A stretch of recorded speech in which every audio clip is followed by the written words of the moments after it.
தமிழ் சினிமால பல பேரை டைரக்ட் பண்ண நம்ம ஏஆர் முருகதாஸ் பாலிவுட்டுக்கு போய் ஹிந்தி சினிமாக்குள்ளேயே போய் அங்க உச்சாணி உச்சியில இருக்கிற நம்ம சல்மான் கானையே டைரக்ட் பண்ணி ஒரு படத்தை எடுத்திருக்கிறார். அதுவும் 2025 இப்ப ரீசெண்டா வந்த படம் தான். ஒரு ராஜாவோட கதை, ராஜ்பூட் சமஸ்தானத்தோட ராஜாவோட கதை. படத்தோட பேரு சிக்கந்தர். இவர் எடுத்த இந்த ஹிந்தி படம் எப்படி இருக்கு, தேருமா தேராதாங்கிறத ஃபுல்லா பார்த்துட்டு மறக்காம கமெண்ட்ல சொல்லுங்க. வாங்க வீடியோக்குள்ள போகலாம். இந்த படத்தோட ஸ்டார்டிங் சீன்ல எடுத்ததுமே ஒரு ஃபிளைட்டை காட்டுறாங்க. ஃபிளைட்ல ஒரு மினிஸ்டரோட புள்ள ஜம்முன்னு 2 பவுன்சரோட வந்து ஒரு சீட்ல உட்காருவான். பக்கத்து சீட்ல ஒரு அம்மா ஒரு பையன் இருப்பாங்க. அந்த அம்மாவை பார்த்தது உங்களை எங்கேயோ பார்த்தாப்ல இருக்கே, ஏதாவது படத்துல நடிச்சிருக்கீங்கன்னு கேட்டா இல்லங்கிறாங்க. யூடியூபரா இன்ஃபுளுசரான்னு கேட்டாலும் இல்லங்கிறாங்க. எங்கேயோ பார்த்திருக்கேன்னு வெப்சைட் எடுத்து செக் பண்ணி பார்த்தா அவங்க இதுக்கு முன்னாடி ஒரு காலத்துல நம்ம சன்னி லியோன் மாதிரி ஏதோ ஒர்க் பண்ணிட்டு இருந்திருக்காங்க போல தெரியுது. ஆனா இப்போ அதெல்லாம் விட்டுட்டு கல்யாணமாகி குழந்தை குட்டி பெற்று அது என்னோட பழைய வாழ்க்கை, அதை இப்ப கிளற வேண்டாங்கிறாங்க அவங்க கண்டுபிடிச்சிட்டாங்கிறதுனால. ஆனா அவனும் உன்னோட இந்த பழைய வாழ்க்கைய உன் பையனுக்கு போட்டு காமிச்சா என்ன ஆகுன்னு யோசிச்சுப்பாரு அப்படின்னு மிரட்டுறான். பையன் பாத்ரூம் பக்கம் போயிட்டு திரும்ப வரும்போது தான் பக்கத்து சீட்ல உட்கார வச்சு கையில ஒரு லேப்டாப்பை கொடுத்துட்டு உன் பழைய வாழ்க்கைய உன் பையனுக்கு காட்டட்டுமா இல்ல ஒத்துழைக்கிறியான்னு கேட்டு மிரட்டுறான். அவ எதுவும் பண்ண முடியாம எதுவும் பேச முடியாம ஒரு மாதிரியா நிக்கிறாங்க. டப்புனு எந்திரிச்சு அந்த அம்மா பக்கத்துல உட்காந்துட்டு ஒரு போர்வை எடுத்து 2 பேரையும் சேர்த்தாப்புல போர்த்தி விடுறான். உதவிக்கு யாராவது வருவாங்களான்னு இந்த அம்மா முன்னாடி சைட்ல எல்லாம் பாக்குது. யார் உதவிக்கு வராப்ல தெரியல. 2 பவுன்சர்ஸ் கண்ணை மூடிட்டு உட்காந்துட்டு இருக்கானுங்க. அவங்க பாதுகாப்பு கொடுக்க வந்ததே இந்த பயலுக்கு தானா, ஏன்னா மினிஸ்டரோட பையன் இல்லையா. நான் இங்க வந்து உட்காந்ததுமே அவங்க கண்ணை மூடிட்டாங்க, ஏன்னா என்ன நடக்க போகுதுங்கிறது அவங்களுக்கு தெரியும். உனக்கு தெரியுமான்னு கேட்டு கை அப்படியே உள்ள கொண்டு போவான் பாருங்க. அதே சமயம் பின்னாடி சீட்ல உட்காந்துட்டு இருந்த ஒருத்தரோட கை முன்னாடி வந்து அவன் கையை நொறுக்கிடும். ஆன அலறுவான். பவுன்சர்ஸ் அடிக்க ஓடியாருவானுங்க. அவங்களோட சண்டை போட ஆரம்பிக்கிறார். அத பிளைட்ல இருந்த ஏர் ஹோஸ்டர் பார்த்துட்டு தடுக்க வராம ரொம்ப சிம்பிளா போய் போன் எடுத்து இன்னும் சற்று நேரத்தில் புயல் அடிக்க இருக்கிறதுனால் சீட் பெல்ட்டை போட்டு எல்லாரும் சேஃபா இருக்கும்னு அனௌன்ஸ்மெண்ட் கொடுக்குது. இவங்க அடிக்கிற அடி ஒவ்வொரு அடியும் புயல் மாதிரி தான் இருக்குது. அடிச்சு எல்லாரையும் துவம்சம் பண்றாரு. செம அடி, நிஜமாவே புயல் அடிக்கிறாப்ல தான் இருக்கும். கொஞ்சம் ஸ்டைலாவும் இருக்கும். ஒரு கட்டத்துல ஒத்தமே இந்த கையை பிடிச்சிட்டு இருக்கும்போது சட்டையை விட்டுவிட்டு கையை மட்டும் இந்த பக்கத்துல கொண்டு வந்து மினிஸ்டர் பையனுக்கு ஓங்கி ஒரு குத்து. அதுக்கு பிறகு மறுபடியும் கையா இருந்த இடத்துக்கே கொண்டு போய் எதுக்கு இருந்தவனுக்கு ஒரு குத்து. 3 பேரையும் அடிச்சு துவம்சம் பண்ணிட்டார். கடைசியா அந்த பயல அடிச்சு அந்த பொண்ணோட காலையே விழ வச்சிட்டார். ஃபிளைட்ல இந்த மேட்டர் முடிஞ்சது. சண்டை முடிஞ்சதும் தண்ணி கொண்டு வந்து கொடுக்கும் ஏர் ஹோஸ்டர். கையை எடுத்து அவனால குடிக்க கூட முடியல. நம்ம ஹீரோ தான் ஊட்டியே விடுவார். கட் பண்ணா இப்போ அந்த மினிஸ்டரை காட்டுறாங்க. நம்ம ஊரு சத்யராஜ் தான் மினிஸ்டரா இருக்கிறாப்ல. அங்க மக்கள் எல்லாத்தையும் பார்த்துட்டு உள்ள வந்தவர் சாப்பிட உட்காரும் போது பையன் நல்லபடியா வந்து சேர்ந்தானா அப்படின்னு விசாரிக்கிறார். நல்லபடியா வந்துட்டானேன்னு கூட வேலை பார்க்கிற மேனேஜர் போய் சொல்லுவான். தலையில பிளேட்டை வச்சு ஒரு அடி. பக்கத்துல இருந்தவங்க ஏதாவது தப்பு பண்ணிருப்பான், அடி வாங்கியிருப்பான்னு சொல்ல மினிஸ்டர் புள்ள தப்பு பண்ணுவான், ஆனா எவனும் அடிக்க கூடாது. தான் மேனேஜரை கூப்பிட்டு நீ என்ன பண்ற, ராஜ்பூட்ல என் புள்ளைய அடிச்சவன் இருக்கிறான்னு கேள்விப்பட்டேன். அந்த ஏரியா இன்ஸ்பெக்டர் நம்ம பையன் தான், என்கவுண்டர் ஸ்பெஷலிஸ்டா. அவனை கூப்பிட்டு என் புள்ளைய அடிச்ச பையல என்கவுண்டர் இன்டர்வியூ பண்ணிட போறீங்க, அதெல்லாம் வேண்டாம் என்ன அப்படிங்கிறார். பேச்சுக்கு தான் வேண்டாம், ஆனா ஃபுல் டீடைல் புட்டு வைக்கிறார். வேண்டான்னு சொல்றது வேணும்னு அர்த்தம். இன்ஃபர்மேஷன் மேனேஜர் மூலமா போயிடுச்சு போல. போலீஸ் ஸ்டேஷன்ல அந்த என்கவுண்டர் ஸ்பெஷலிஸ்ட் வராரு. போலீஸ் அங்க இருக்கிறவங்க கிட்ட எல்லாம் அவரோட பேரை சொல்லி அவரோட ஃபைல் எல்லாம் எடுத்து செக் பண்ணி பார்த்தா கிட்டத்தட்ட 49 கேஸ் அவருக்கு மேல புகார் நிலைமைக்கு வந்திருக்கும். ஆனா ஒரு எஃப்ஐஆர் கூட போடப்படல. அவ்வளவு பெரிய அப்பாட்டக்கரா வாங்கி அந்த ஆள போய் ஒரு கை பார்க்கலாம் அப்படின்னு கூப்பிடுறாரு. இருக்கிற போலீஸ்காரங்கள பயப்படுறாங்க. அதை வந்து நிலுக்குறாங்க. எவனா வேணா இருக்கட்டும் வா அப்படின்னு அவர் வீட்டுக்கு கூட்டு போய் சொல்லி ஜீப்ல ஏறி உட்காந்து ஒரு 3 வண்டியில இங்க வராங்க. வண்டி வந்து நிக்கிற இடத்த பார்த்தா ஒரு பிரம்மாண்டமான பேலஸ் அரண்மனை இருக்குது. இந்த அரண்மனையில தான் வேலை பார்க்கறானா, அதான் இவ்வளவு திமிரா அப்படின்னு கேட்பாரு. சார் அரண்மனையா அவரோடதுதான், இந்த ராஜ்பூட் சமஸ்தானத்துக்கே அவர் தான் ராஜா அப்படின்னு சொன்னதும் மிரண்டு போறாப்ல. கடைசி ராஜா, இந்த சமஸ்தானத்தோட கடைசி ராஜா அவர் தானா. சரி அவரை பார்க்கலாமேன்னு மேல ஏறி வராங்க. இங்க வந்து பார்த்தா போட்டோவே பாத்தீங்கன்னா கிட்டத்தட்ட 15 அடி உயரத்துக்கு இருக்குது. ராஜாவோட ஒய்ஃப் அவங்க வராங்க, ராணி வராங்க. போலீஸ்காரங்களே அறிமுகப்படுத்தி வைக்கிறாங்க. வாங்க உட்காருங்கன்னு உட்காந்து என்ன ஏதுன்னு விசாரிக்கிறாங்க. ராணி இல்ல உங்க புருஷன் மேல ஒரு கம்ப்ளைண்ட் இருக்குது, மினிஸ்டர் பையனையே அடிப்பாப்லியாக்கும், அதான் அவரை கூட்டு போலான்னு வந்திருக்கிறேன்னு வந்து நிக்கிறார். ஐயோ நீங்க வர்றீங்கன்ற மேட்டரை கேள்விப்பட்டு உங்களுக்கு சிரமம் கொடுக்க வேண்டான்னு அவரே போலீஸ் ஸ்டேஷனுக்கு வந்துட்டாரே உங்களை பாக்குறதுக்கு அப்படிங்கிறாங்க. ஓ அப்படியா, சரி அப்ப நான் அங்க போய் பாத்துக்கிறேன்னு இவன் கிளம்புவான். கிளம்பும் போது உங்களோட போலீஸ் ஜீப்பு சேஃப் கிடையாது, வேணும்னா நம்ம அரண்மனை கார்ல போங்களேன் அப்படிங்கிறாங்க ராணி. எது போலீஸ் ஜீப்பு சேஃப் கிடையாதா, அட போமா அப்படின்ட்டு இவன் வெளியில வந்து பார்த்தா லட்சக்கணக்கான மக்கள் நிக்கிறாங்க. இவர் வந்து அந்த ஜீப்பை மட்டும் அக்கக்கா பிச்சு போட்டு வச்சிருக்காங்க. மிரண்டு போயிட்டாப்ல. என்ன நடக்குதுங்க, எங்க இருந்து அவங்க எல்லாம் வந்தாங்க, யார் யான்னு கேட்டா பொதுஜனம், இந்தியாவோட குடிமகங்க. என்னதான் இந்தியாவுக்கு சுதந்திரம் கிடைச்சாலும் இன்னும் இவரை ராஜாவா தான் இந்த மக்கள் பாக்குறாங்க அப்படின்றாப்ல. கீழே இறங்கி வந்து மிரண்டு போனவர் இப்ப எப்படி அங்க இருந்து போறது அப்படின்னு யோசிக்கிறார். பார்த்தா ராணியோட கார் வந்து நிக்கும். கார்லயே ஏறி போலீஸ் ஸ்டேஷன் வரைக்கும் போலான்னு பார்த்தா அந்த ஊரை தாண்டி போலீஸ் ஸ்டேஷன் வர வரைக்கும் ஜேஜேன்னு கூட்டம். ஆனா யாரும் எதுவும் கத்தல, எதுவும் பண்ணல, ஏன்னா அமைதியா தான் இருக்கிறாங்க. ஒரு வழியா போலீஸ் ஸ்டேஷனுக்கு வந்து உள்ள வந்து பார்த்தா இவருக்கு மேல டிஎஸ்பி, டிஎஸ்பிக்கு மேல எஸ்பி, டிஐஜி, ஐஜி, கலெக்டர்னு எல்லா பேர் இருக்கிறாங்க. கலெக்டர் தான் என்னையா அது யாரு என்னன்னு விசாரிக்காம நீ வாட்டுக்கு ஸ்டெப் எடுத்துறியான்னு கேட்க, சார் மினிஸ்டர் தான் சார் ஆர்டர் கொடுத்திருக்காரு, சட்டத்தை தன் கடமையை செய்ய விட மாட்டீங்களா அப்படின்னு சீனை போடுறான். சீனை போடும்போது பக்கத்துல இருக்கிற ஒரு டேபிளை தட்டி விட்டுருவாங்க. அந்த சத்தம் கேட்டதும் வெளியில ஒரு மாதிரி கலவராக ஆரம்பிக்கும். அதை புரிஞ்சுக்கிட்ட நம்ம ராஜாவோ, எப்பா வெளியில போய் ஏதாவது சொல்லுப்பா, ஏதாவது பண்ணிட போறாங்க அப்படின்னு சொல்ல, கூட இருக்கிற ஓடி போய் அமைதிங்க அமைதி அப்படின்னு எல்லாரும் அமைதிப்படுத்துறாரு. அப்புறம் இங்க பாரு, யாரு என்னன்னு யோசிக்காம நீ வாட்டுக்கு எதுவும் முடிவு பண்ணக்கூடாது, அப்புறம் பின் விளைவு ரொம்ப மோசமா போயிடும், நீ சும்மா கடன்ட்டு. ஒன்னும் இல்ல சார், நீங்க தாராளமா கிளம்பலான்ட்டாங்க. உடனே நம்மளால உயரதிகாரிகிட்ட எல்லாம் பாய் சொல்லிட்டு கிளம்ப போற சமயம் போலீஸ்கார சும்மா இல்லாம மினிஸ்டரோட பையன் மேல கை வைக்கும் போது கொஞ்சம் பார்த்து யோசிச்சு வைக்க வேண்டாம் அப்படின்னு கேட்க, இன்னாரோட பையனெல்லாம் நான் யோசிக்க மாட்டேன், என்ன தப்பு பண்ணான்னு மட்டும்தான் யோசிப்பேன், அதுக்கு மட்டும்தான் தண்டனை அப்படின்னு சொல்லிட்டு ஜம்முன்னு கிளம்பிடுறாரு. பொதுஜனத்தெல்லாம் போங்கப்பா புள்ள குட்டியை படிக்க வைங்க, வேலையை பாருங்க, போங்கன்னு அனுப்பிச்சு வச்சுட்டு வண்டியில ஏறி கிளம்பிடுறாரு. இங்கே பார்த்தா புருஷனும் முண்டாட்டியமா சேர்ந்து ஏதோ கொண்டாட்டத்தில் இருக்கிறாங்க. கேக்கெல்லாம் கட் பண்ணி கொண்டாடுறாங்க. கொஞ்ச நேரத்துக்கு முன்னாடி தான் ஒரு சீன் நடந்தது, அதை சொல்ல மறந்துட்டேன். ராணி அந்த இன்ஸ்பெக்டருக்கு போனை போட்டு, என்ன சார் என் புருஷனை புடிச்சிட்டீங்களா அப்படின்னு நக்கல் பண்ணுவாங்க. என்ன நக்கலா, கூட்டம் இருக்குன்னு திமிரில் ஆடுறீங்க, இந்த கூட்டம் இல்லாதப்ப தூக்கிடுவேன்னு மிரட்டுவான், முடிஞ்சா என்ன மீறி தூக்கி பாடுறா பாப்போம் அப்படிங்கிறாங்க ராணி. அப்புறம் தான் இந்த ஃபங்க்ஷன் நடக்கும். அந்த பக்கம் பார்த்தா இந்த ஃபங்க்ஷனை ரொம்ப தூரத்துல இருந்து நம்ம இன்ஸ்பெக்டர் வாட்ச் பண்ணிட்டு இருக்கிறார். ஏன் இந்த மக்கள் எல்லாம் இவன் மேல இவ்வளவு பாசத்தை கொட்டுறாங்க, இவ்வளவு லாயலா இருக்க வேண்டிய அவசியம் என்னன்னு விசாரிக்கிறார். சுத்து வட்டாரத்துல இருந்து கிட்டத்தட்ட 3000 ஏக்கரை இவங்க ப்ராப்பர்ட்டியை வீடு இல்லாத மக்களுக்குன்னு இலவசமா பட்டா போட்டு கொடுத்துட்டாரா, வீடு கட்டி வேற கொடுத்துருக்காரா. ஒவ்வொரு வீட்டுக்கும் இபி கனெக்ஷனுக்காக சோலார் பேனல்ஸ் செட் பண்ணி சோலார் பேனல் மூலமா சூரிய மின்சாரத்தை கொடுத்துட்டு இருக்கிறாரா. அதனாலதான் மக்கள் எல்லாம் இவர் மேல பைத்தியமா இருக்கிறதா எடுத்து சொல்லிட்டு இருக்காரு கூட இருக்கிற ஒருத்தர். இன்னைக்கு நம்ம ஹீரோவை போடுறதுக்கு ஆல்ரெடி ஸ்கெட்ச் போட்டாப்ல போல இன்ஸ்பெக்டர். அதை ஒருத்தன் போன் பண்ணி நம்ம ராணி கிட்ட சொல்லிட்டான். ராணி நான் பாத்துக்கிறேன்ட்டாங்க. ஃபங்க்ஷன் நடந்துகிட்டு இருந்ததுனால எல்லாரும் இருந்து ஃபங்க்ஷன் அட்டெண்ட் பண்ணிட்டு போங்க, கூட வேலை பார்க்கறோட ஃபங்க்ஷன் எல்லாரும் இருக்கணும், நாங்க ஒரு வேலை இருக்கு கிளம்புறோம்னு ராஜாவும் ராணியும் மட்டும் கிளம்புறாங்க. எல்லாரும் போலாம்னு கேட்கும்போது இல்ல அவங்க இருக்கட்டும் நம்ம போலாம் அப்படின்னு ராஜா ராணியை கூப்பிட்டு கிளம்புறாரு. அப்படி போற வழியிலேயே இவங்க யாருக்கும் மெசேஜ் போடுறாங்க, ஆபத்து இருக்கு, நான் லொகேஷன் அனுப்புறேன், லைவ் லொகேஷனை பார்த்து வந்துருங்க அப்படிங்கிறப்பல யாருக்கும் மெசேஜ் போடுறாங்க. இதெல்லாம் நம்ம ராஜா கவனிக்கவே இல்லை. ஆனா ராஜாவையும் ராஜாவோட செக்யூரிட்டியும் கவனிக்கிறது மட்டும்தான் ராணியோட வேலையா இருந்திருக்குது. போயிட்டு இருக்கும்போது ஒரு டவுட் கேட்பாங்க. உங்களை பல பேர் பல விதமா கூப்பிடுறாங்க, சஞ்சய்னு சில பேர் கூப்பிடுறாங்க, ராஜான்னு சில பேர் கூப்பிடுறாங்க, சிக்கந்தர்னு சில பேர் கூப்பிடுறாங்க, ராஜா ஷா அப்படின்னு சில பேர் கூப்பிடுறாங்க. எப்படி இவ்வளவு பேர் அப்படின்னு கேட்கும்போது ஒவ்வொரு பேருக்குமான காரணத்தை சொல்லிட்டு இருக்கிறார். சிக்கந்தர் அப்படிங்கிறது அலெக்சாண்டர் த கிரேட் மன்னர் இருந்தார் இல்லையா, அவருக்கு இன்னொரு பேர் போல. இவங்களோட மூதாதையர்கள் அவரோட நினைப்பா சிக்கந்தர்னு பேர் வச்சிருக்காங்களா, அலெக்சாண்டர் த கிரேட்டோட நினைப்பா. உனக்கு எப்படி கூப்பிடணுமோ கூப்பிடுன்னு சொல்ல எனக்கு சஞ்சய் தான் பிடிச்சிருக்குன்னு வாங்க நம்ம ராணி. கரெக்டா அவங்க ஒரு ரயில்வே ட்ராக்கை கிராஸ் பண்ணும்போது ரயில்வே கேட்டை போட்டானுங்க. கேட்டை போட்டது வில்லைங்க தான். பார்த்தா முதுமுதுன்னு ஏகப்பட்ட ரோடி வந்திருப்பாங்க. பை த டைம் நம்ம ராணியை தூங்க சொல்லியிருப்பார் ராஜா. சோ ராணி தூங்கிட்டு இருக்கிறான்னு நினைச்சிட்டு இறங்குனவரு சத்தம் போடாதீங்க, என் ஆளு தூங்கிட்டு இருக்கிறான்னு சொல்லிட்டு சண்டை போடுவங்க கூட பெருசா சத்தம் போடாம சண்டை போட்டுக்கிட்டு இருப்பார். ஆனா தூங்குறாப்புல நடிப்பாங்களே ஒழிய மெசேஜ் அனுப்பிச்சிட்டு தான் இருக்கிறாங்க, சீக்கிரம் வாங்கடான்ட்டு. கை சண்டை, கால் சண்டை, கத்தி சண்டை இதெல்லாம் ரொம்ப சிறப்பா செஞ்சுட்டு இருக்கிறாரு. அது ஒன்றும் குறைபாடு இல்லை. எல்லா பேரையும் வழக்கம் போல அடிச்சு துவைக்கிறது தான். இதை நாம மணிக்கணக்கா உட்காந்து பேசணும்னு அவசியம் இல்லை. எல்லா காட்சியிலையுமே ஹீரோ மித்த ஆட்களை போட்டு அடியாட்களை போட்டு அடிச்சு புரட்டுறது வழக்கம் தான். ஆனா கை சண்டையில வேலைக்காகாதுன்னு அடிவாங்கின எல்லாம் ஒன்னதும் துப்பாக்கிகளோட ஒரு 5 பேர் வந்து நிக்கிறானுங்க. அதே சமயம் பின்னாடி ரயில்வே ட்ராக்ல ட்ரெயின் கிராஸ் ஆகும்போது அந்த பக்கம் பார்த்தா இவங்க 5 பேர் தானே நிக்கிறாங்க. அங்க 50 பேர் துப்பாக்கியோட நிக்கிறத பார்த்துட்டு பயந்து இந்த கூட்டம் ஓடிடுச்சு. இவங்களை வர சொன்னது நம்ம ராணி தான். இது ராஜாவுக்கு தெரியாது. சேஃபா அங்க இருந்து கிளம்பிடுறாங்க. அப்புறம் இவங்க ஆசையா ஏதோ ஒரு பெயிண்டிங் பண்ணி வச்சிருக்காங்களா, அந்த பெயிண்டிங் உங்ககிட்ட காட்டட்டுமா அப்படின்னு கேட்க ராஜாவும் சரி எடுத்துட்டு வாங்குவார். ராணி எடுத்துட்டு வரதுக்குள்ள பார்த்தா டைனிங் டேபிள்ல உட்காந்துட்டு, டைனிங் டேபிள்ல பாருங்க கிட்டத்தட்ட 200 பேர் அட் டைம்ல உட்காந்து சாப்பிடலாம் போல, அவ்வளவு பெருசு. அரண்மனையில இப்படிதான் இருக்கும் போல. ராஜாவை காணோம். எங்கடான்னா ஏதோ ஒரு முக்கியமான மீட்டிங்ல இருக்கிறார். இவங்களும் காத்திருந்து பார்த்துட்டு வேற வழி இல்லாம மறுபடியும் பெயிண்டிங்கை கொண்டு வந்து இருந்த இடத்துலயே வைக்கிறாங்க. அப்போ கூட இருக்கிறவ இது கூட ராஜாவுக்கு டைம் இருக்காதாக்கும், கொஞ்சம் பொண்டாட்டிக்காக டைம் இருக்க கூடாதாக்கும் அப்படின்னு கேட்க ராஜாவுக்கும் ராணிக்கும் வயசு டிஃபரன்ஸ் கிட்டத்தட்ட ஒரு 25 வருஷம் டிஃபரன்ஸ் இருக்குதா. இருந்தாலும் இவங்க கல்யாணம் பண்ணிக்கிட்டாங்க. காரணம் என்னன்னா கல்யாணமே வேணான்னு இருந்தாரா ராஜா. ஆனா நம்ம ராணியை பார்த்ததும் பிடிச்சு போச்சு, கல்யாணத்துக்கு ஒத்துக்கிட்டாரா. அதுவே பெரிய விஷயம். எனக்கு எல்லாத்தையும் கொடுத்துருக்காப்ல, ஒரே ஒன்ன தவிர, நேரத்தை தவிர. அதுக்காக நான் அவர் கூட எல்லாம் சண்டை போட முடியாது, நான் புரிஞ்சு நடந்துக்கிறேங்கிறாங்க. அடுத்த நாள் நம்ம ஹீரோ கூட இருக்கிற பசங்களுக்கு பயிற்சி கொடுத்துக்கிட்டு இருப்பாரு. யுத்தத்துக்கு அரண்மனையில எல்லாம் இருக்கிற காவலர்களுக்கு பயிற்சி கொடுக்கறது வழக்கம் தானே. அப்போ ராணியோட அசிஸ்டன்ட் நாளைய தினத்தை நீங்க மறந்துடாதீங்க, நீங்க ராணியை முதல் தடவை சந்திச்ச அந்த நாள் அது அப்படின்னு ஞாபகப்படுத்துறாங்க. இவரு தேங்க்ஸ் சொல்லிட்டு அந்த நாளை ரொம்ப ஸ்பெஷலா கொண்டாடணும்னு பிளான் பண்ணி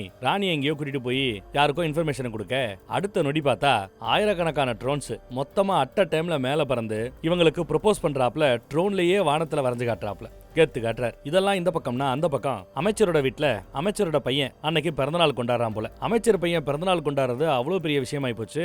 இந்திய அளவுல அமைச்சரோட பையன் பேரு ட்ரெண்ட் ஆகுதான். இந்திய லெவல்ல நம்பர் 1 இடத்துல ட்ரெண்ட் ஆகுதான். 1 லட்சம் பேர் புதுசா சப்ஸ்கிரைப் பண்ணிருக்காங்களா, இவரை ஃபாலோ பண்றாங்களா, இப்படி எல்லாம் சொல்லி அப்பா கிட்ட சந்தோஷப்பட்டுக்கிட்டு இருப்பாப்ல. ஆனா அடுத்த சில நொடிகள்ல பார்த்தா எல்லா பேரும் இவனை ஒரு மாதிரியா பார்க்க ஆரம்பிக்கிறாங்க. புதுசா இன்னொரு வீடியோவும் ட்ரெண்ட் ஆயிட்டு இருக்குது. அது என்னன்னா, அன்னைக்கு ஃபிளைட்ல தான் தப்பா நடக்க முயற்சி பண்ண ஒரு பொண்ணோட கால்ல விழுந்து மன்னிப்பு கேட்டான்ல, அதை யாரோ வீடியோ எடுத்து நெட்ல போட்டு விட அது ட்ரெண்ட் ஆயிடுச்சு. உடனே டெலிட் பண்ணுங்கிறாரு அமைச்சர். ஒரு மொபைல டெலிட் பண்ணி பிரயோஜனம் இல்ல, இந்நேரம் 1 கோடி மக்களோட போனுக்கு அது போய் சேர்ந்திருக்கும்ங்கறாப்ல. இதுக்கு காரணமானவங்களை சும்மா விடக்கூடாதுங்கிறாரு அமைச்சர். இனிமே எவனும் என்ன கண்டு பயப்பட மாட்டாங்களே, என் மானம் போச்சே மரியாதை போச்சேன்னு புள்ள பதறும் போது, இதுக்கு காரணமானவனோட தலையை வெட்டி ரோட்டோரமா வீசி எறியும் போது அந்த பயம் திரும்ப வருங்கிறாரு அமைச்சர்.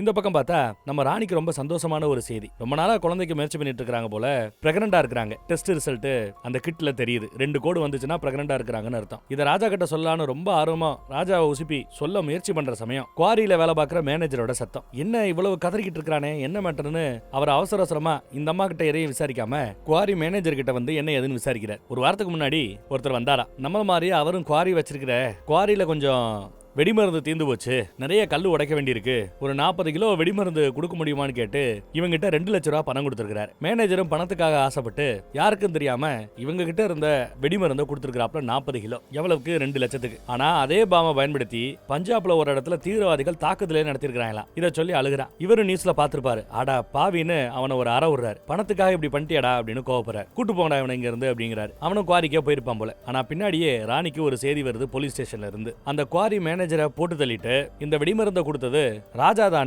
ராஜாவை இதுல மாட்டி விட பாக்குறாங்க. குவாரியோட மேனேஜர் செத்துட்டானா இந்த உண்மை அப்புறம் வெளியில வராம போயிடும், ராஜா மேலதான் பழி விழுந்துரும், அவனை சாகாம பாத்துக்கங்கன்னு சொல்ல ராணி சரி நான் பாத்துக்கிறேன்னு வேகமா கிளம்பி வராங்க. ஆனா அதுக்குள்ள பஞ்சாப்ல இருந்து சில பேரு அந்த வெடி விபத்துல கோவப்பட்டவங்க குவாரி மேனேஜரை போட்டு தள்ளுறதுக்காக குவாரிக்கு வந்துட்டாங்கன்னு கேள்விப்பட்டு ராஜா முன்னாடி போயிடுறாரு. பின்னாடி இந்த அம்மா நைட்டியோட கிளம்பி வருது. அங்க வந்து பார்த்தா காப்பாத்துங்க காப்பாத்துங்கன்னு குவாரி மேனேஜர் கத்திக்கிட்டு இருப்பான். ராஜாவும் ராஜாவோட ஆட்களும் வந்து பஞ்சாப் ஆட்களை அடிச்சு தள்ளி நம்ம பயில காப்பாத்த முயற்சி பண்ற சமயம், அதே சமயம் ராத்திரி நேரத்துல அங்க குவாரியில அந்த வெடிமருந்துலாம் வெடிக்கிறது வழக்கம் தானே, அந்த மாதிரி வெடிமருந்து ஒண்ணு செட் பண்ணி இருக்குது. நம்ம ராஜாவை போட்டு தள்ளணும் அப்படின்ற நோக்கத்துக்காகவே இங்க யாராவது வெடிமருந்து வச்சிருக்காங்களா, இல்ல யதார்த்தமா டெய்லி நைட்டு வெடிக்கிறது தானே அப்படின்னு ஏதாவது வெடிமருந்து வச்சிருக்காங்கிறத கிளாரிட்டி இல்ல. ஆனா அதை நம்ம ராணி பாத்துறாங்க. இந்த பக்கம் ஜண்டை படுஜோரா நடந்துகிட்டு இருந்தாலும் அங்க இருந்து சஞ்சய் சஞ்சய் சீக்கிரம் சீக்கிரம் அப்படின்னு சத்தம் போட்டு கூப்பிடுவா. என்னன்னு தெரியாம அவரு ஆட்களை அடிச்சு போட்டுட்டு ஓடியாந்து என்ன அடிக்க வேணாத வந்தாங்களா ஒண்ணு அப்படின்னு விசாரிக்கிறார். இல்ல அதுக்காக கூப்பிடலன்னு சொல்லி முடிக்கல. அந்த பக்கம் அந்த பாம்பு வெடிச்சு தூள் தூளா அங்க இருக்கிற கல்லெல்லாம் செதறது, பாறையெல்லாம் செதறது. அப்புறம் தான் இவ கூப்பிட்டதே தன்னை காப்பாத்துறதுக்கு தான் அப்படின்னு ராஜா புரிஞ்சுக்கிறார். அப்புறம் மித்த ஆட்கள் எல்லாம் வந்துருவாங்க. இப்ப சனி ஞாயிறு அடுத்து லீவு, திங்கக்கிழமை கோர்ட்ல நீதிபதி முன்னாடி இவனை கொண்டு போய் ஆஜர்படுத்தணும், அதுவரை இவனை சேஃபா வைக்கணுங்கிறாங்க ராணி. ராஜாவும் சரி, அதுக்கு இங்க இருந்து ஒரு 60 கிலோமீட்டர் தூரத்துல இவங்களுக்கு வேற ஒரு ப்ராப்பர்ட்டி இருக்குது, அது பெருசா வெளியில யாருக்கும் தெரியாது, அந்த ப்ராப்பர்ட்டியில அவனை சேஃபா வைக்கலாம், நானே கூட போறேன்னு சொல்லி முயற்சி பண்ணி அவர் அங்க கூட்டு போறாரு. இந்த பக்கம் ராணிய அரண்மனை கூட்டு போக சொல்லி அனுப்பிச்சு விடுறாரு. அப்படி ஏறி உட்காரும் போது நல்லா கவனிச்சா தெரியும், அவங்க வயித்துக்குள்ள ஏதோ ஒரு கல்லு புகுந்து முதுகு வழியா வெளியில வந்திருக்கிறத நீங்க கவனிக்க முடியும். ஆனா அந்த அடிய அங்க காமிக்கல. ஏன்னா அடிபட்டு இருக்கிறத காமிச்சா எல்லா வேலையும் விட்டுவிட்டு ஹாஸ்பிட்டல்ல வந்து உட்காந்துருவார். இவர் மாட்டி இருக்கிறது பெரிய கேஸ், ராஜாவே இருந்தாலும் மாட்டினார்னா சிதைச்சிருவாங்க. அதனால இந்த உண்மையை மறைச்சிடுறாங்க. இருந்தாலும் அந்த பிரெக்னண்டா இருக்கிற மேட்டரை சொல்லலாமே நினைச்சுக்கிட்டு ராஜாவை கூப்பிடும் போது சொல்லி அனுப்பிச்சுடுவாங்க, ராஜா ஒரு நிமிஷம் கூப்பிடுங்கன்னு. ராஜாவோ எதுவா இருந்தாலும் போன்ல பேசிக்கலான்னு போனை கை காட்டுறாரு. ஆனா பாவம் அவரோட போன் அவசரத்துல வீட்லயே விட்டுட்டு போயிட்டார். இப்ப வேற 3 நாள் அரண்மனையில இருக்க போறதில்ல, வேற எங்கேயும் இருக்க போறாங்க. அந்த மெசேஜ் என்னன்னு இவருக்கு தெரிய போறதே இல்ல. அடுத்து பாருங்க, ராஜாவோட அசிஸ்டன்ட் பிரதர்னு கூப்பிடுறான், தம்பியா இல்ல என்னன்னு தெரியல. அந்த பிரதர் ஹாஸ்பிட்டல்ல இருந்து போன் பண்றாரு. By the time Raja quarry மேனேஜரோட அந்த சேஃப் ஹவுஸுக்கு போய் சேர்ந்தாச்சு. ராணிக்கு உடம்பு சரியில்லை, ஹாஸ்பிட்டல் சேர்த்துருக்கோம், நாங்க பாத்துட்டு இருக்கோம் அப்படின்னு பேசுறாரு. ஒன்னும் பெருசா சீரியஸ் இல்லையான்னு கேட்க அதெல்லாம் ஒன்னும் சீரியஸ் இல்லையேன்னு போய் சொல்றாரு. ஆனா மேட்டர் ரொம்ப சீரியஸ். ஐசியூக்குள்ள பேச முடியாம கண்ணு முழிக்க முடியாத நிலைமையில இதே திருப்பி மட்டும் ஏதோ இருக்குது. அப்படிதான் ராணி இருக்கிறாங்க. ஆனாலும் சொல்லிட்டு போயிருப்பாங்கன்னு நினைக்கிறேன். திங்கக்கிழமை காலையில கோர்ட்ல நீதிபதி முன்னாடி நம்ம குவாரி மேனேஜர் பேசுற வரைக்கும் ராஜா இங்க வரக்கூடாது, யாரும் அப்டேட் கொடுக்க கூடாதுன்னு இருப்பாங்க போல. இவங்களும் 3 நாள் அது இதுன்னு சொல்லி மெயின்டைன் பண்ணிட்டே இருக்காங்க. அப்புறம் ஒரு வழியா திங்கக்கிழமை காலையிலே வந்துருது. கோர்ட்டுக்கே போய் நீதிபதி முன்னாடி குவாரி மேனேஜரை உண்மை என்னன்னு சொல்ல வச்சு நம்ம ஹீரோ அந்த கேஸ்ல இருந்து நல்லபடியா வெளியில வர்றார். ஆனா அதே நொடி இந்த பக்கத்துல பார்த்தா ராணியோட மூச்சு நின்னு போச்சு. அவ்வளவுதான், இறந்து போயிட்டாங்க போல. எல்லாம் அழுதுகிட்டு ஓடியாருதுங்க, ராணி இறந்துட்டாங்க ராணி இறந்துட்டாங்கன்னு. அதை கேட்ட பிறதான் இவர் பதறாரு. ஹாஸ்பிட்டலுக்கு ஓடியாந்து பாக்குறாரு, இறந்து போன தன் மனைவியை பாக்குறாரு. ஒரே அழுகதான். அடுத்து போனை விட்டுட்டு போயிட்டார்ல, அரண்மனையில கம்பெனில இருந்து அந்த போனை கொண்டு வந்து அசிஸ்டன்ட் கொடுக்குறா. அந்த மெசேஜ்ல படிச்சு பார்த்தாதான் தான் பிரெக்னண்டா இருக்கிறது, அதை சொல்ல முயற்சி பண்ணது எல்லாமே இருக்குது. அந்த கிட்டு கூட அதுல இருக்கும், 2 கோடு இருக்கும். ஒரு வாரிசு இருக்கும்போது இப்படி ஆயிப்போச்சுன்னு ரொம்ப வருத்தப்படுறாரு பாவம். இதுல இன்னொரு மேட்டர் என்னன்னா, தான் செத்துட்டா தன் உடல் உறுப்புகளை தானமா கொடுக்கணும்னு இவங்க அந்த உடல் உறுப்பு தான ஃபார்ம்ல கையெழுத்து போட்டிருப்பாங்க போல தெரியுது. உடல் உறுப்புகளை தானம் கொடுக்கணும், அறுத்தெடுக்கிற வேலையை பார்க்கலாமான்னு கேட்க மன வருத்தத்தோட சரின்னு ஒத்துக்கிறார். அதுவும் நடந்து முடிஞ்சிருச்சு. அப்புறம் மிச்ச மீதியை கொடுக்க நல்லபடியா சடங்கெல்லாம் நடத்தி முடிச்சு ராணியை அமுச்சு வச்சாச்சு. இருந்தாலும் வருத்தத்துல இருக்கிறாப்ல. இதுல என்ன கூத்துனா, சடங்கு பண்ணும்போது என்ன ராசி நட்சத்திரம்னு கேட்பாங்கல்ல, இறந்து போனவங்களோட ராசி என்ன நட்சத்திரம் என்னன்னு ரெண்டுமே அவனுக்கு தெரியல. மாமியார் தான் எடுத்து சொல்லுவாங்கன்னு நினைக்கிறேன் பின்னாடி இருந்து. எப்படா அதை நான் மறந்தேன், நான் கொஞ்சம் கூட அவளுக்கு நேரம் ஒதுக்காம விட்டுட்டேனே அப்படின்னு வருத்தப்படுறாரு. சரி இன்னும் நாள் இருக்கு பின்னாடி பாத்துக்கலாம்னு விட்டேன். அதுக்குள்ள அப்படி ஆயிப்போச்சே, அவளை ஒன்னும் பெருசா கவனிக்காம விட்டுட்டோமேனு ஒரே வருத்தப்பட இருக்கிறாரு, அழுதுகிட்டு இருக்கிறாரு. கூட இருக்கவன் தான் இதுல எதுவும் உங்க தப்பு இல்ல, தேவையில்லாத இந்த கில்ட்டி ஃபீலிங் வேணான்னு வருத்தப்பட்டு கொஞ்சம் தெம்பூட்டுற வகையில பேசிட்டு இருக்கிறார். அடுத்து நம்ம ராஜா டாக்டருக்கு போனை போட்டு, என் மனைவியுடைய உடல் உறுப்புகளை தானமா கொடுத்தீங்கல்ல, அந்த உடல் உறுப்புகளை தானமா வாங்கின அந்த கிளைண்டோட டீடைல்ஸ் எல்லாம் வேணும்னு கேட்கிறார். ராஜாவே கேட்கறதுனால டாக்டரும் கொடுத்துறாரு. ஆனா இதை வெளியில சொல்ல வேண்டாம், வெளியில சொன்னீங்கன்னா அப்புறம் என் லைசன்ஸே போயிடும்னு கேட்டுக்கிறாப்ல. சரி இது உனக்கும் எனக்கும் மட்டும்தான், யாருக்கும் தெரியாதுன்னு இவர் வாக்கும் கொடுத்துறாரு. டீடைல்ஸ் இப்ப அவருக்கு கிடைச்சிருச்சு. அப்படியே நாட்கள் போகுது. அப்புறம் ஒரு முடிவு பண்ணி நான் மும்பைக்கு போறேன், என் ஒய்ஃபோட உடல் உறுப்புகளை தானம் வாங்கினவங்களை பார்க்க போறேன்னு சொல்ல, கூட இருக்கிற பசங்க நாங்களும் வருவோம்னு அனுமதிக்கிறாங்க. இல்ல நான் தனியா போறேன்னா, இல்ல ராணிமா இன்னும் உயிரோட இருந்தா கண்டிப்பா எங்களை உங்களோட தான் போக சொல்லுவாங்க, உங்க கூட நாங்க இருக்கிறது வேலைக்காக சம்பளத்துக்காக இல்ல, இது எங்க கடமைன்னு அப்படியெல்லாம் சென்டிமெண்டா பேச சரின்னு ஒரு மூட்டை பணத்தோட இவங்க ட்ரெயின்ல ஏற ஆரம்பிச்சாச்சு. வந்து மும்பைல இறங்கினதும் ஏகப்பட்ட டாக்ஸி வேலை பிடிக்க ஆரம்பிக்கிறாங்க.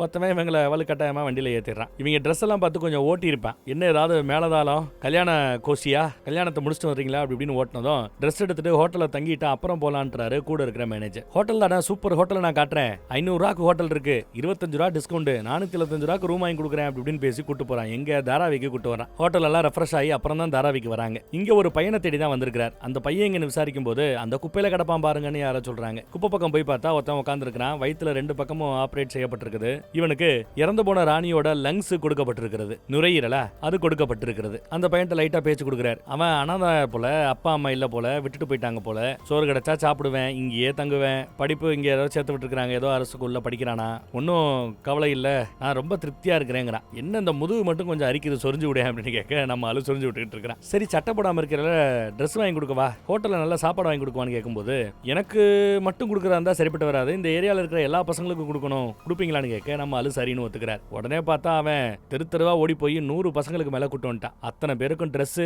அத்தனை பேருக்கும் சாப்பாடு, நல்ல திருப்தியா சந்தோஷமா சாப்பிட வச்சு ட்ரெஸ் இன்னும் எக்ஸ்ட்ராவும் எடுத்து கொடுத்து பசங்க எல்லாத்தையும் கொண்டு வந்து தாராவில இறக்கி வர்றாரு. அப்பதான் அங்க நிறைய புகை இருக்கிறத கவனிக்கிறாரு. அப்போ அங்க ஹாஸ்பிட்டல்ல வேலை பார்க்கிற ஒரு சிஸ்டர், ஒரு டாக்டர் அம்மா, ஜூனியர் டாக்டர் நினைக்கிறேன், ரெசிடென்ட்ஸ் சொல்லுவாங்க, பயிற்சி எடுத்துக்கிட்டு இருக்கிற மருத்துவர். அவர் இந்த பையனை பார்த்துட்டு, டே எத்தனை தடவை சொல்லியிருக்கிறேன் டெய்லி ஹாஸ்பிட்டலுக்கு வரணும், இந்த மாதிரிலாம் சுத்தக்கூடாதுன்னு சத்தம் போடுவாங்க அவனை. அப்பதான் இவர் என்ன ஒரே புகையா இருக்குன்னு விசாரிக்க, வாங்க சார் காட்டுறேன்னு கூட்டு போய் காட்டுறாங்க. மும்பையில் இருக்கிற ஒட்டுமொத்த குப்பையையும் கொண்டு வந்து இங்க தான் கொட்டுறாங்க, இங்க தான் எரிக்கிறாங்க. ஹாஸ்பிட்டல்ல இருக்கிற குப்பைகள் கூட இங்க தான் வருது, பிளாஸ்டிக்ல இருந்து எல்லா ஐட்டங்களும் இங்க தான் வருது, மொத்தத்தை எரிக்கிறாங்க. அந்த எரிக்கிற அந்த நச்சு புகையினால வருஷத்துக்கு ஒரு 30-40 டெத்து இந்த தாராவில மட்டும் நடக்குதான். இப்பயும் பல பேர் பாதிக்கப்படுறாங்களாம். இப்படின்னு சொன்னதும் இந்த பையன் நுரையீரலை தான் வாங்கியிருக்கிறான். தான் ஒய்ஃபோட நுரையீரலுக்கு இனி ஒன்னும் ஆகக்கூடாது, ஆனா இந்த காத்த சுவாசிச்சா கண்டிப்பா பிரச்சனை வரும், சோ இந்த பிரச்சனையை சரி பண்ணணும், ஏன் இந்த பிரச்சனை நடக்குது அப்படின்னு விசாரிக்கும் போது, இங்க அமெரிக்கால இருந்து ஒருத்தவன் வந்து மால் கட்டணுமா, அதுக்கு இங்க இடைத்தரகர் ஒருத்தவர் இருக்கிறாரு, அவர் தான் இந்த நிலத்தை பிடிச்சு கொடுக்கிறவர். கிட்டத்தட்ட ஒரு 10-15 ஏக்கர் ஆல்ரெடி பிடிச்சிட்டாங்க, இன்னும் ஒரு 5 ஏக்கர் பாக்கி இருக்குது. அதையும் வாங்கிட்டாருன்னா மெயின் ரோடு கனெக்டிவிட்டி கிடைச்சிடும். அந்த 5 ஏக்கர் ப்ராப்பர்ட்டியில இருக்கிற ஆட்களை விரட்டி விடணுன்றதுக்காக இந்த 15 ஏக்கர் ப்ராப்பர்ட்டியை குப்பை மேடாக்கி எரிச்சு தள்ளிக்கிட்டு இருக்கிறாங்க போல தெரியுது. சரி இடைத்தரகருங்கிற பணத்துக்காக தான் அதெல்லாம் பண்ணிருப்பான். அவன் மூஞ்சில கேட்கிற பணத்தை விட்டறிஞ்சு இந்த பிரச்சனையை இதோட முடிக்கணும், இனிமே இங்க சுத்தமான காத்து கிடைக்கணும், அதை நீ பாத்துக்கணும் ஒரு ஆள்கிட்ட இந்த வேலையை ஒப்படைச்சு அவனை இங்க இறக்கி விட்டு அடுத்து இங்க இருந்து புறப்பட்டு போறாங்க. மும்பையில வேற ஒரு இடத்துக்கு வந்திருக்காங்க. இங்க உடல் உறுப்பை யாரோ வாங்கியிருப்பாங்கன்னு நினைக்கிறேன். கண்ணை வாங்குறவங்க யாரோ இங்க இருக்கிறாங்களா. ஒரு வீட்டை பாக்குறாங்க, சரஸ்வதினு வீட்டுல எழுதிருக்கு, தமிழ்ல, இங்கிலீஷ்ல, ஹிந்திலையா, சான்ஸ்கிரிட்லயா, 3வது மொழியிலும் ஏதோ எழுதிருக்குது. ஒரு தமிழ் குடும்பம் தான் இங்க தங்கியிருக்காங்க போல. வந்து கதவை தட்டுறாங்க. உள்ள இருக்கிற பெரியவர் மாமனார் நினைக்கிறேன். கண்ணை வாங்கினது இந்த வீட்டு மருமக. மாமனாரு, என்னடா வந்துட்டீங்களா, நீங்க யாருன்னு எனக்கு தெரியும், ஏற்கனவே இங்க இருக்கிற தாலி, காதுல போட்டிருந்த கம்மல், இது எல்லாத்தையுமே அடமானம் வச்சு பணத்தை செட்டில் பண்ணியாச்சு.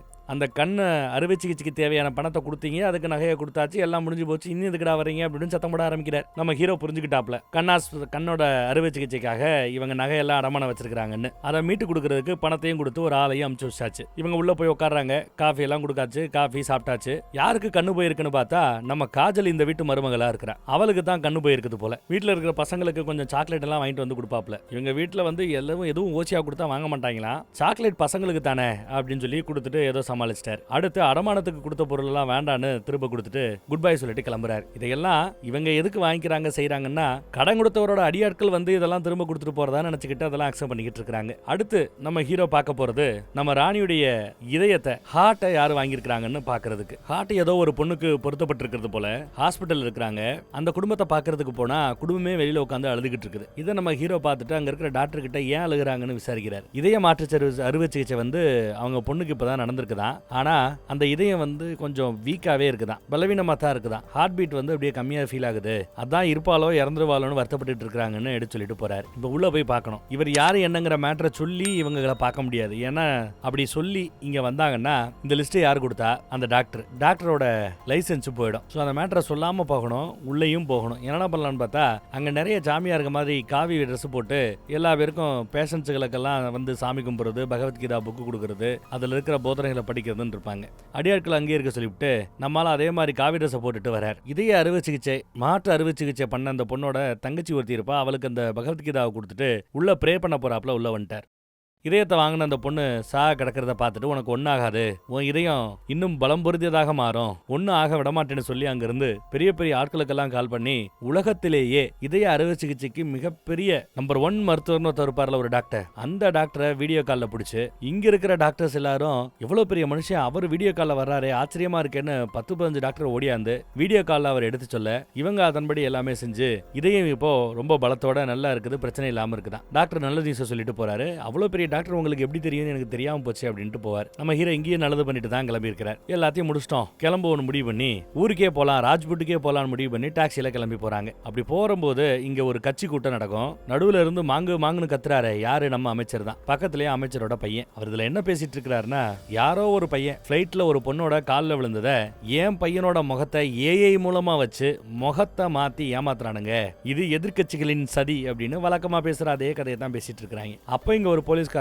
நம்ம ஹீரோட முகத்தை பார்த்துட்டு உடனே அந்த பையனுக்கு போனை போட்டு உங்களை அடிச்சவங்க தான் இருக்கிறாங்கறாப்ல. சச்சா இங்க இருக்கிற வாய்ப்பே இல்ல, நீ வேற யாராவது பார்த்திருப்ப, போனை வையின்ட்டான் அவன். ஆனா பின்னாடியே அவனுக்கு ராஜ்பூட்ல இருக்கிற நம்ம இன்ஸ்பெக்டர் கிட்ட இருந்து கால் வருது. மும்பைக்கு அவன் வந்திருக்கதா கேள்விப்பட்டேன், அவனோட மொபைல் டவர் சிக்னல் உங்க கட்சி கூட்டம் நடக்கிற இடத்துக்கு பக்கத்துல இருந்து வருது, சேஃபா இருந்துக்கங்க அப்படின்றாப்ல. உடனே மறுபடியும் அந்த போலீஸுக்கு போட்டு அந்த டாக்ஸி எங்க இருக்கு பாருன்னு ஓரளவு கண்டுபிடிச்சு இருக்கிற கேமரா எல்லாத்தையும் அவங்க பக்கம் போக்கஸ் பண்ண பெரிய டிஸ்பிளேல டாக்ஸிக்குள்ள உட்காந்துட்டு இருக்கிறது நல்லா அப்பட்டமா தெரியுது. அத அமைச்சரும் பார்த்துட்டாரு, பையனும் பார்த்துட்டாரு. அமைச்சர் பேசிக்கிட்டு இருக்கும் போதே ஒரு பிட்டு பேப்பர்ல ஏதோ எழுதி கொடுக்குறாரு. அவனை கொன்னுடு, பிடிச்சி இழுத்துட்டு வா அப்படின்னு எழுதி கொடுக்குறாரு போல. அதை பார்த்ததும் பையன் இன்னும் படுவேகமா அவனை விடக்கூடாதுன்னு ஆட்களோட கிளம்பி டாக்ஸியை பிடிக்க வர டாக்ஸி ஜஸ்ட் மிஸ்ல அங்கிருந்து எஸ்கேப் ஆகி போகும். அப்பயும் விடுறாங்களா, பின்னாடியே வண்டி ஏறி விரட்டிக்கிட்டு இருக்காங்க. டாக்ஸி டிரைவர் சமாளிக்க முடியாம நம்ம ஹீரோ அப்படியே இந்த டிரைவர் பக்கம் வந்து வண்டி ஓட்டிட்டு போய்கிட்டு இருக்கிறார். கண்ணா வேணான்னு வண்டி ஓட்டுறாங்க, இடிக்க பாக்குறாங்க, தப்பிச்சுக்கிட்டே வருவாங்க. பாட்டில குடுறான்னு பாட்டில வாங்குறான். என்ன பாட்டில்னு பார்த்தா பெட்ரோல் வெடிகுண்டு. அதை விட்டு இவங்க மேல ஏறிய முயற்சி பண்ணிட்டு இருக்கும் போது பார்த்தா வண்டி ஓட்டின அந்த உலட்டில்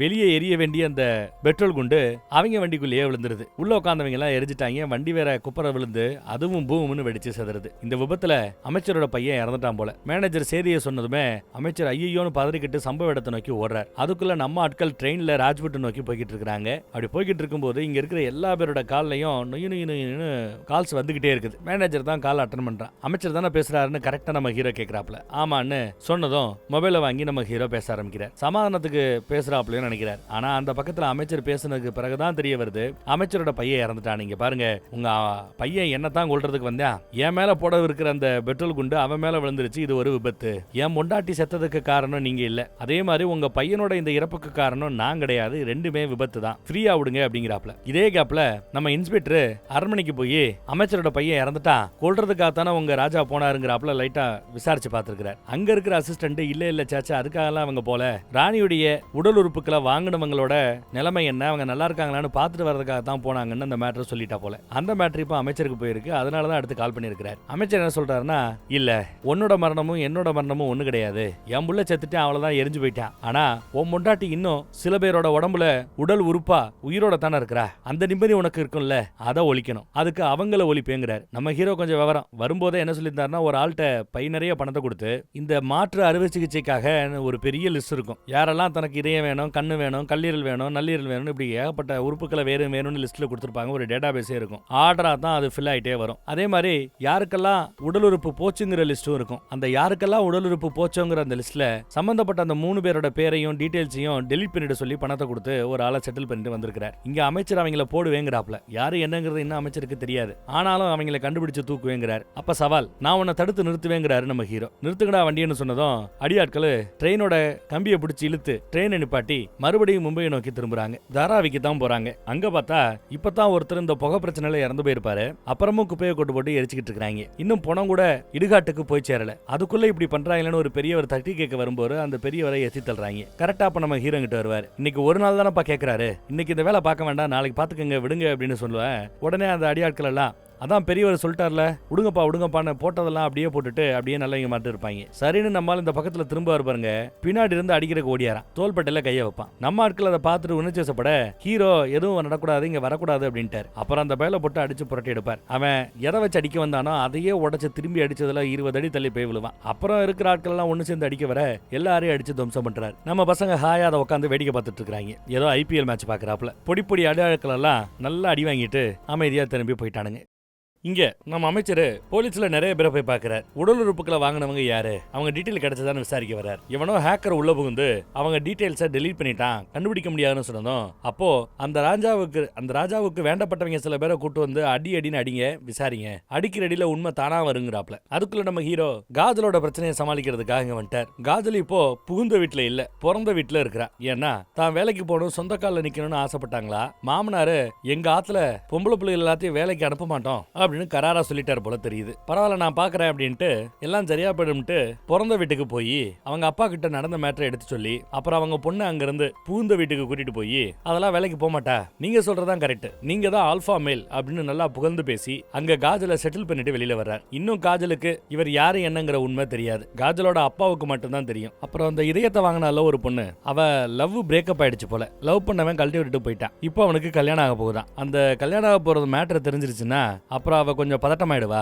இதய துடிப்பு மறுபடியும் பிரச்சனை பண்ண ஆரம்பிச்சிரும் அப்படின்னு நம்ம ஹீரோ கிட்ட அவர் எடுத்து சொல்ல, சரி அந்த வேலை நான் போய் பார்த்து பேசுறேன்னு சொல்லிட்டு நம்ம ஹீரோ அவனை போய் ஒரு ஜிம்ல பார்த்து பேசுறாரு. அவன் எடுத்ததுமே தப்பு தப்பா பேசுறான். நான் மூவ் ஆனாட்டே இல்ல, அதே மாதிரி அவளையும் மூவ் ஆன் ஆக சொல்லு, எனக்கு கல்யாணம் ஆக போதுங்கிறான். கூட இருக்கிற ஒருத்தர் ஓவரா பிஹேவ் பண்ணிட்டு கொஞ்சம் முன்கோபம் போல அடிக்க வராரு. பதிலுக்கு நம்மால அடிச்சு கண்ணாடியை உடச்சு தெறிக்க விடுறாரு அவங்க 2 பேரையும். இதுக்கு மத்தியில நம்ம அமைச்சர் என்ன பண்றான்னு பாருங்க. குவாரி மேனேஜர் ஜெயில கிடக்குறான்ல, அவனை அடிச்சு மிரட்டி குடும்பத்தை ஏதாவது பண்ணிடுவேன்னு மிரட்டி இதையெல்லாம் பண்ணது எங்க முதலாளி ராஜாதான், சும்மா என்ன அதுக்கு பதிலா சரண்டராக சொன்னாருன்னு வாக்குமூலம் கொடுக்குறேன், அதை வீடியோ எடுத்து வச்சுக்கிறாங்க. போலீஸ்காரங்களோ சரி இப்ப சொல்லிட்டான், நாளை பண்ண கோர்ட்ல வந்து மாத்தி சொல்ல மாட்டான்னு என்ன நிச்சயம்னு கேட்க, அதுக்கு இவன் உயிரோட இருந்தாதானேன்னு சொல்லி ஒரு கயத்தை போட்டு இறுக்கி சம்பவ இடத்துலயே அமைச்சர் குவாரி மேனேஜரை கொண்டு போட்டுறாரு. இந்த வீடியோ ஆதாரத்தை வச்சுக்கிட்டு யாரு அவன் வாக்குமூலம் கொடுத்தான்ல பண்ண சொன்னது ராஜாதான்ட்டு, அதை வச்சே நம்ம ராஜாவையும் கூட இருக்கிற ஆட்களையும் வாண்டட் லிஸ்ட், தேடப்படும் குற்றவாளிகள் லிஸ்ட்ல சேர்த்துட்டாங்க. அதே சமயம் அங்க தாராவில அந்த பொடியன் இவன் மேபி என்னோட அப்பாவா இருப்பாருன்னு நினைக்கிறேன். சின்ன வயசுல என்ன கழட்டி விட்டுட்டு போன அந்த பாவத்துக்கு தான்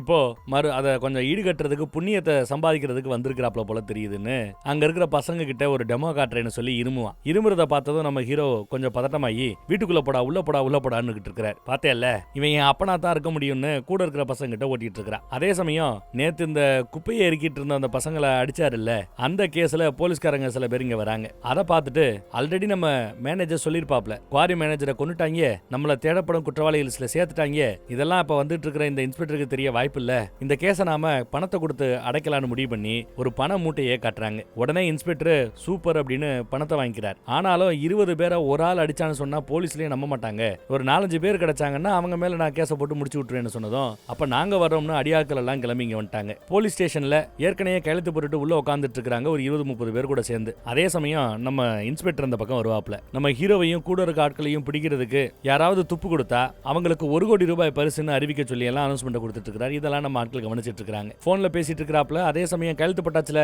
எல்லாரும் கிளம்புங்கன்னு கையெழுத்து போட்ட ஆட்கள் எல்லாத்தையும் அங்கிருந்து கிளப்பும் போது கூட போன்ல எப்படியாவது அந்த பசங்களை பிடிச்சிருவேன் இன்ஸ்பெக்டர் கத்திக்கிட்டு இருக்கிறான். இன்ஸ்பெக்டரோட கண்ணு முன்னாடி தான் இவங்க அங்க இருந்து கடந்து போறாங்க. அதை அவர் கவனிக்கல. அப்புறம் போன்ல பேசிக்கிட்டே தான் வீட்டுக்கு வராரு அந்த இன்ஸ்பெக்டர். எப்படியாவது அந்த பையில பிடிக்கணும், railway station, auto station, bus ஸ்டாண்டுன்னு எதையும் விடக்கூடாது, எல்லாத்தையும் தேடுங்க அப்படின்னு பேசிட்டு யூனிஃபார்மை கழட்டி வச்சிட்டு இருப்பாப்ல. ஆனா அவருக்கு தெரியாது அது அவரோட வீட்லயே தான் ஜம்முன்னு நம்மால உட்காந்துட்டு இருக்கான். திரும்பி பார்த்தா நம்மால மிரண்டு போற நம்ம வீட்லயே வந்து உட்காந்துட்டு இருக்கானேன்னு 2 போடு போட்டு விட்டா கொன்னே போட்டிருக்கலாம். அந்த ரேஞ்சுக்கு ரொம்ப ஈஸியா மாட்டிக்கிட்டாப்ல, கொத்தா தூக்கி இருக்கலாம். ஆனா அவரோட பொண்டாட்டி பிள்ளைங்க வந்ததும் இங்க ஒரு சண்டை நடந்ததுங்கிறதே தெரியாத ரேஞ்சுக்கு நடந்துக்கிறார். சும்மா ஏதோ பேசிட்டு இருக்கிறாப்ல பேசிட்டு, நீ பண்ண பாவத்தை கங்கையில போய் குளிச்சா கூட கழிக்கிறது கஷ்டம், இருந்தாலும் முயற்சி பண்ணு. அழகான பொண்டாட்டி பிள்ளைகள் எல்லாம் எத்தனை பேருக்கு குடுப்பன இருக்கும், நான் தான் இழந்துட்டு நிக்கிறேன், நீயாவது இருக்கிறத வச்சு வாழை கத்துக்க அப்படி இப்படின்னு ஒரு அட்வைஸை போட்டு போறாப்ல. அப்புறம் அந்த இடைத்தரகரை பாக்குறதுக்காக தான் போறார். இதுக்கு முன்னாடி பணத்தை கொடுத்தாப்ல ஒரு ஆள் கிட்ட இடைத்தரகரை ரீச் பண்ணவே முடியல. ஒரு பாருக்குள்ள இருக்கிறான், வெளியில வந்து நிக்கிறார். சிசிடிவில பார்த்துட்டு அந்த தராவி பகுதியில 20 பிளாட்டை வாங்கி வச்சிருக்கான். நம்ம வாங்க வேண்டியதெல்லாம் அவனை உள்ள கூப்பிட்டீங்கன்னா நம்ம இன்னும் கொஞ்சம் காசு கொடுத்து வாங்கி முடிச்சிடலான்னு கூப்பிட்டா சரின்னு சொல்லிட்டு உள்ள கூப்பிடுறாங்க. நீ வாங்கின ரேட்டை விட 120 ரூபா எக்ஸ்ட்ரா கொடுக்குறோம், கழுத்து போட்டு போயிட்டே இருக்கணும்னு மிரட்டுறாங்க. அதுக்கு பதிலா நான் ஒரு டீல் சொல்றேன், இந்த ப்ராஜெக்ட்டை நீ நல்லா அந்த யூஎஸ் கம்பெனிக்கு முடிச்சு கொடுத்தேன்னா இந்த ப்ராஜெக்ட்ல உனக்கு கிடைக்கக்கூடிய லாபம் 250 கோடி. ஆனா அதுக்கு பதிலா நான் உனக்கு 500 கோடி ரூபாய் கொடுக்குறேன். நீ இது வரைக்கும் வாங்கின மொத்தத்தையும் வெளியில இருக்கிற என் ஏரியா பசங்களுக்கு பேர்ல எழுதி கொடுக்கணும். கொடுத்தேன்னா உனக்கு 500 கோடின்னு சொன்னதை அவங்க எல்லாம் சிரிக்கிறாங்க. 500 கோடியா? யாரு நீயா கொடுக்க போறியா? எங்க அந்த பணம் காட்டு அப்படின்னு கேட்க சிசிடிவில பாருன்னு சொல்லி ஒரு கண்டெய்னரை வெளியில நிப்பாட்டி வச்சிருக்காரு. அதை ஓபன் பண்ண சொல்லுங்கன்னு சொன்னதும் அடியாளுக்கு கிட்ட ஓபன் பண்ண சொல்ல ஓபன் பண்ணி பார்த்தா உள்ள 500 கோடி ரூபாய் இருக்குங்க. இந்த பணத்தையும் வாங்கிட்டு உன்னை கொன்னுட்டா என்ன பண்ணுவேன்னு சும்மா அந்த இடைத்தரகர் விசாரிக்கிறான். நான் ஒரு சாம்பிள் காட்டுறேன்னு இந்த பில்டிங்கோட ஒரு காலத்தையே பாம் வச்சு வெடிக்க செய்யறார். அடுத்து பில்லர் உடையும், 4 காலத்துல 4 பாம்பு வச்சாலும் மொத்தமும் இடிஞ்சு விழுந்துருன்னு சொன்னதும் ஓகே புரிஞ்சுக்கிறேன்னு டாக்குமெண்ட்ல எல்லா இடத்துலயும் கழுத்து போட்டார். அடுத்த நாள் காலையில பார்த்தா இருக்கிற குப்பைகள் எல்லாம் கிளியர் ஆக ஆரம்பிக்குது. ஆட்டம் பாட்டம் கொண்டாட்டம்னு தாராவில ஒரு டான்ஸ், அப்புறம் காஜலோட ஏரியா பக்கம் ஒரு டான்ஸ், அப்புறம் அந்த இதயத்தை வாங்கினால ஒரு பொண்ணு அவ ஏரியா பக்கம் ஒரு டான்ஸ். அவளும் அந்த காதல் தோல்வியை விட்டு வெளியில வந்து இவர் ஆடுறத பார்த்துட்டு குஷியாகி அவளும் ஆட ஆரம்பிச்சிட்டு இருப்பா. இறந்து போன தான் மனைவி அங்கங்க வந்து போறாப்ல நம்ம ஹீரோக்கு வேற நினைப்பு. ஹோலி பண்டிகை போல அவளே கூட வந்து ஆறாப்லாம் நினைச்சு பார்த்துக்கிட்டு இருக்காரு. அடுத்து நம்ம காஜலை தான் பார்க்க வந்திருக்காரு. பொண்ணுங்களை வேலைக்கு வெளியில் அனுப்ப மாட்டேன்னார்ல மாமனார், அதுக்காக இங்க பிசினஸே அரேஞ்ச் பண்றதுக்கு மறைமுகமா உதவி பண்ணிருக்கிற போல வெளிநாட்டுல இருந்து ஆர்டர் கிடைக்கிறா. ஜாம் இங்க பிசினஸ் நடந்துகிட்டு இருக்குது. நம்ம ஹீரோ எதிர்பார்த்ததை விட அவங்களுக்கு பயங்கரமான வளர்ச்சி, வீடே பத்தலைங்கிற ரேஞ்சுக்கு லோன் வாங்கி இன்னும் ஒரு பெரிய ஃபேக்டரியா ரெடி பண்ணணும், அப்பதான் இருக்கிற அந்த ஆர்டர்ஸ் எல்லாம் எங்களால கிளியர் பண்ண முடியும்ன்ற ரேஞ்சுக்கு காஜல் பேசிட்டு இருப்பாங்க. பேர பிள்ளைங்கலாம் வந்து அம்மா அப்பா எங்களுக்கு ரொம்ப பிடிக்கும் பேசிட்டு இருக்குங்க. அம்மா அப்பால யாரை ரொம்ப பிடிக்கும்னு கேட்டா அம்மான்னுங்க. அடுத்து யாரை பிடிக்கும்னு கேட்டா அப்பா. அடுத்து யாரை பிடிக்கும்னு கேட்டா பாட்டி. தாத்தாங்கிற பேர் வருமானு எதிர்பார்த்துட்டு இருக்காங்க, வரல. காஜலே சொல்லுவா தாத்தான்னு சொல்லுங்கன்னு, ஆனா குழந்தைங்க சொல்ல மாட்டேங்குது. அடுத்து கேட்டா அத்தை மாமா. அதுக்கு பிறகுன்னு கேட்டா நம்ம ஹீரோவை காமிச்சு இந்த அங்கிளை பிடிக்குங்கிறாங்க. தாத்தா பேரை சொல்லவே இல்லை. இதை கேட்டவர் ஓரளவு மூட் அவுட் ஆயிட்டார். குழந்தைங்க எல்லாம் அங்கிட்டு போயிடுச்சுங்க. குழந்தைகளையோ வீட்டில் இருக்கிற பெண்களோ அவங்களோட பாதுகாப்புக்காகத்தான் வீட்டை விட்டு வெளியில போக கூடாதுன்னு நான் சொல்லி வளர்த்துக்கிட்டு இருக்கிறேன். அவங்க நல்லா இருக்கணும்ன்றதுக்காகத்தானே நான் வீட்டை விட்டு வெளில போனான்னு இருக்கிறேன். ஆனா என்னையே இவங்க வில்லங்களா பாக்குறாங்களே அப்படின்னு வருத்தப்படுறாரு. என்னதான் அவங்களோட நல்லதுக்காக நீங்க சொன்னாலும் அவங்க பாதுகாப்புன்னு சொல்லி வீட்டுக்குள்ளேயே வச்சு பூட்டி வைக்க நினைக்கிறீங்களே தவிர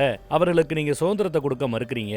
அதனாலதான் அவங்களுக்கு உங்க மேல இந்த மாதிரி கோவங்கிறாரு, புரிய வைக்கிறார். அதை புரிஞ்சுக்கிட்டு அவர் உள்ள போனவர் தன்னோட வீட்டு பத்திரத்தை கொண்டு வந்து இதை அடமான வைக்கிறீங்களோ விற்கிறீங்களோ என்ன வேணாலும் பண்ணுங்க, என் மருமக எதிர்பார்த்தாப்புல ஒரு பெரிய ஃபேக்டரியாவே ஓபன் பண்ணுவோம், ஜாம்னு பிசினஸ் நல்லா பண்ணுங்க, இனிமே உங்களுக்கு தடையா இருக்க மாட்டேன், சுதந்திரம் தானே எடுத்துக்கங்கன்னு டாப்ல எல்லா பேரும் ரொம்ப சந்தோஷப்படுறாங்க. இந்த பக்கம் நம்ம இன்ஸ்பெக்டர் ஒரு வழியா அந்த 3 பேர் யாருங்கிறத கண்டுபிடிச்சிட்டார். உடல் உறுப்பா வாங்கினவங்க. எப்படி கண்டுபிடிச்சாருன்னா, இறந்து போன நம்ம ராணியோட பிளட் குரூப் ஏபி நெகட்டிவா, ரொம்ப ரேரான பிளட் குரூப்பா. அந்த பிளட் குரூப்ல ரீசெண்டா நடந்த அறுவை சிகிச்சைன்னு செக் பண்ணி பார்க்கும்போது ஒரு 3 பேர் ஏபி நெகட்டிவ்ல இருந்து ஒரே நாள்ல அவங்க 3 பேருக்கும் உடல் உறுப்புகள் கிடைச்சிருக்குது. ஏபி நெகட்டிவ் தான். அப்ப அவங்களுக்கு தான் இந்த உடல் உறுப்பு போய் சேர்ந்திருக்கும்னு அவங்க 3 பேரோட டீட்டெயில் கிடைச்சிருது. உடனே சொல்லிட்டாரு, குழந்தைகளா இருந்தாலும் சரி பொம்பளையா இருந்தாலும் சரி விடக்கூடாது, எல்லா பேரையும் கொன்னு போடணுங்கிறார். அதே சமயம் காஜலோட புருஷன் ஏசி சர்வீஸ் பண்றவன் போலீஸ் ஸ்டேஷன்ல இருக்கிற ஏசியை சர்வீஸ் பண்ணும்போது அங்க வாண்டட் லிஸ்ட்ல, தேடப்படும் குற்றவாளிகள் லிஸ்ட்ல நம்ம ஹீரோவோட கூட இருக்கிற பசங்களோட போட்டோஸ் எல்லாம் இருக்கிறத பார்த்துட்டு அப்படியே அந்த போஸ்டர்லாம் எடுத்துட்டு வந்து வீட்டுல இருக்கிற எல்லாத்தையும் கொடுத்துட்டு போச்சு எல்லாம் போச்சு, இவங்க எல்லாம் தேடப்படும் குற்றவாளிகள்னு புலம்பி தள்ளிக்கிட்டு இருக்கான். அந்த பக்கம் அந்த லவ் பண்ண பையன் ஒருத்தன் இருக்கிறான்ல, கழட்டி விட்டான்ல, அவன் அந்த பொண்ணை பாக்குறதுக்குன்னு வீட்டுக்குள்ள வர பார்ப்பான். நம்ம ஹீரோ வீட்டுக்குள்ள விடாம தடுப்பாரு, வாயை பொத்த பாப்பாரு. ஆனா கத்தி கூப்பாடு போட்டு அந்த பொண்ணை வர வச்சிடறாங்க. அந்த பொண்ணு வெளியில வந்து பார்த்துட்டு என் லவ்வர் என்ன பார்க்க வந்திருக்கிறான், அதை தடுக்கிறதுக்கு நீங்க யாரு, என்ன ரவுடியா அப்படி இப்படின்னு தப்பா பேசிட்டு இருக்கிறா. அவன் இங்க வந்ததே உன்னோட பிரேக்கப்பை பத்தி எடுத்து சொல்லிட்டு என்ன டிஸ்டர்ப் பண்ணாதன்னு சொல்றதுக்காகத்தான். அப்படி இப்படின்னு அப்பா புரிய வைக்க பாக்குறதுக்குள்ள எதுவே வேணா இருந்துட்டு போட்டோம், நான் அவனை லவ் பண்ணல, அவனை தடுக்கிறதுக்கு நீ யாரு ரவுடியா அப்படி இப்படின்னு பிரச்சனை பண்றா, சத்தம் போட்டுட்டு இருக்கிறா. இந்த பக்கம் பார்த்தா காஜலோட அப்பா இங்க வந்திருக்கிறாரு. அவர்கிட்ட நீங்க டாக்டர்னு ஒரு பயல இங்க அறிமுகப்படுத்தி வச்சு, அவன் டாக்டர் கிடையாது, அவன் ஒரு டெரரிஸ்ட், கிரிமினல், அவனோட நாம இங்க கனெக்ஷன்ல இருந்தோம்னா நம்ம குடும்பத்தையே மொத்தமா கொண்டு வந்து ஜெயில போட்டுருவாங்க, அவனோட கனெக்ஷன் மொத்தத்தையும் கட் பண்ணு, அவனோட தொடர்புல இருக்கிற எதுவும் இங்க இருக்க கூடாது, எல்லாத்தையும் எடுத்துட்டு போன்னு பேசிட்டு இருக்கும்போது, நீ கிரிமினல் தீவிரவாதின்னு பேசிட்டு இருக்கிறியே, அவர் யார் தெரியுமா? ராஜ்பூட் சமஸ்தானத்தோட ராஜா அப்படின்னு பெரிய குண்டை தூக்கி போடுறார். இந்தியாவில் இருக்கிற மொத்த தங்கத்துல 125 கிராம், 125% அந்த ராஜாவுக்கு சொந்தமா. அவ்வளவு கோல்டு வச்சிருக்கிறாரா அவரு. சந்தேகமா இருக்கா? கூகுள் பண்ணி பாருங்கன்னு சொன்னதும் எல்லா பேரும் உடனே மொபைல் எடுத்து கூகுள் பண்ணி பாக்குறாங்க. பார்த்தா இவர் சொன்னதெல்லாம் நிஜம்னு வருது. அது மட்டும் இல்ல, இவ்வளவு இருந்தும் அவர் ஏன் நமக்கு இந்த மாதிரி சின்ன சின்ன உதவிகளை பண்ணிட்டு இருக்கிறாரு தெரியுமா? ஏன்னா என் பொண்ணோட உடம்புக்குள்ள பிக்ஸ் பண்ணி இருக்கிற அந்த புது கண்கள் இந்த ராஜாவோட ஒய்ஃப், இறந்து போன ராணியோட கண்கள். அது தன் மனைவியோட கண்கள் யாருக்கு பொருத்தப்பட்டிருக்கிறதோ அவங்கள பார்க்கணும், அவங்கள நல்லபடியா வாழ வைக்கணும் அப்படிங்கிற ஒரு நல்ல நோக்கத்துக்காக தான் வந்திருக்கிறாருன்னு அந்த உண்மையை எடுத்து சொல்லி புரிய வைக்கிறார். அதே மாதிரி அந்த பக்கத்துல இதயத்தை வாங்கின அந்த பொண்ணுகிட்டையும் இதை பத்தி கூட இருக்கிற அடியாட்கள் எடுத்து சொல்ல ஆரம்பிச்சதும் அவளும் புரிஞ்சுக்கிட்டு ஓடி வந்து என்ன மன்னிச்சுக்கங்கன்னு கட்டி பிடிக்கிறா. உங்க ஒய்ஃபோட இந்த இதயத்துக்கு ஒண்ணு ஆகாது, இனிமே ஒண்ணு ஆக நான் விட மாட்டேன், முடிஞ்ச அளவு நான் போல்டா இருக்க பாக்குறேன்னு அவளும் வாக்கு கொடுக்குறா. இந்த பக்கம் பார்த்தா அந்த பையன் தாராவில இருக்கிற ஒரு சின்ன ஹாஸ்பிட்டல் இருக்கிறான். உடம்பு சரியில்லாம ரொம்ப மோசமாகிட்டு இருக்குது. பிரைவேட் ஹாஸ்பிட்டலுக்கு மாத்திரங்கிறாரு. இவன் தான் ட்ரெஸ் வாங்கி கொடுக்கறதுக்கே ஊருக்கே வாங்கி கொடுக்கணும்னால ஏன் ஒரு ஆளை மட்டும் மாத்தினா பத்தாது, மாத்தணும்னு நினைச்சேன்னா இங்க இருக்கிற மொத்த பேரையும் மாத்தணுங்கிறாரு. அதுக்கும் சரின்னு ஒத்துக்கிட்டு அங்க இருந்த மொத்த பேரையும் பிரைவேட் ஹாஸ்பிட்டலுக்கு மாத்துறாங்க. துபாயில இருக்கிற ஒரு பெரிய டாக்டர் கிட்ட கன்சல்ட் பண்ணி இவனுக்கு சிகிச்சை கொடுக்கணும்னு பேசிட்டு இருக்காங்க. இந்த பக்கம் பிரைவேட் ஹாஸ்பிட்டல்ல அந்த சின்ன பையன் முழிச்சு பார்க்கும்போது அப்பா நினைச்சிட்டு இருக்கிற நம்ம ஹீரோ அங்க இல்ல. உடனே மறுபடியும் என்ன கழட்டி விட்டுட்டு போயிட்டாரா, அவன் ஓடி போனவன் தானே, ஏற்கனவே விட்டுட்டு போனவன் தானே புலம்பி தெளிக்கிட்டு இருக்க. கூட இருக்கிற நம்ம மேனேஜர், ஏய் அவன் யார் தெரியுமா, நீ நினைக்கிறாப்ல அப்பா எல்லாம் கிடையாது, ராஜ்பூட் சமஸ்தானத்தோட ராஜா அப்படின்னு அந்த மேட்டர் எல்லாத்தையும் எடுத்து சொல்ல ஆரம்பிக்க. அப்பதான் அந்த பையனுக்கும் சுத்தி இருக்கிற ஆட்களுக்குமே அந்த உண்மை என்னங்கிறது தெரிய வருது. ஏன்டா அழுதுட்டு இருக்கிற நம்மால் வந்து விசாரிச்சா கூட இருக்கிற ஆட்கள் அழுகுறாங்க, யாரும் எதுவும் சொல்ல மாட்டேங்கிறாங்க. ஒன்னும் பிரச்சனை இல்ல, பயப்படாத, அழுகாத, உங்க அப்பா நான் கூட இருக்கிறேன்னு அதை மெயின்டைன் பண்ணிட்டு இருக்கிறாரு. இவங்களுக்கு உண்மை தெரியுங்கிறது நம்ம ராஜாவுக்கு இப்ப தெரிய ஆரம்பிக்கல. உங்க அப்பன் தான் நானு அப்படின்னு பேசிட்டு இருக்க அந்த பையன் திடுதுப்புன்னு சார்னு கூப்பிட ஆரம்பிக்கும் போதுதான் அவர் புரிஞ்சுக்கிட்டு திரும்பி பாக்குறார். மேட்ரை மேனேஜர் சொல்லிட்டாங்கிறது நல்லா தெரிஞ்சு போச்சு. கூடவே உங்க ஒய்ஃபோட லங்ஸ் தானே எனக்கு வச்சிருக்காங்க, இனி நான் நல்லா பார்த்துப்பேன் அப்படி இப்படின்னு பேசி அழுதுகிட்டு இருக்க அவனை ஆறுதல் படுத்துற விதமா நம்ம ஹீரோ நிறைய எடுத்து சொல்லிக்கிட்டு இருக்கிறாப்ல. அந்த இதயத்தை வாங்கின பொண்ணு கூட அந்த ஹாஸ்பிட்டலுக்கு வந்து லங்ஸை வாங்கிட்டு போன அந்த பையனையும் பார்க்க வந்திருக்கிறா. அதுக்குள்ள அடியாட்களுக்கு அந்த 3 பேர் யாரும் என்னங்கிறது தெரிஞ்சு போச்சுல்ல.